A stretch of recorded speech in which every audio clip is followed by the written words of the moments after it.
मग बाबासाहेबांचं नाव आहे जो संविधानाला कारणीभूत आहे त्याला तुम्ही संपवायला निघालाय. पालकमंत्र्यांची फार मोठी चूक आहे मॅडम, माफी मागणार नाही, पण पालकमंत्र्यांनी त्यांची चूक पदरात घ्यावी.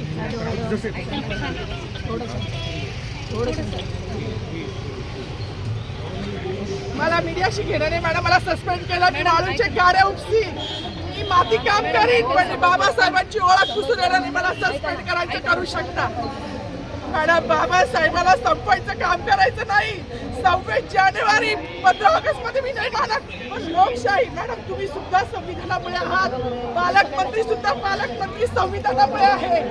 कोणताही जातीभेद नाही, सगळी समानता त्यांनी दिली आहे. बाबासाहेबांचं नाव आता तरी भाषणात येईल, मग तरी भाषणात येईल.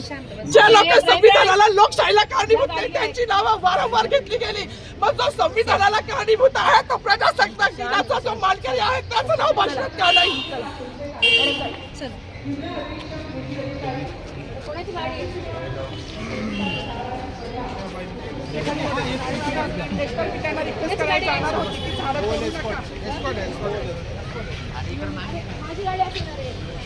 सागर आता थोडी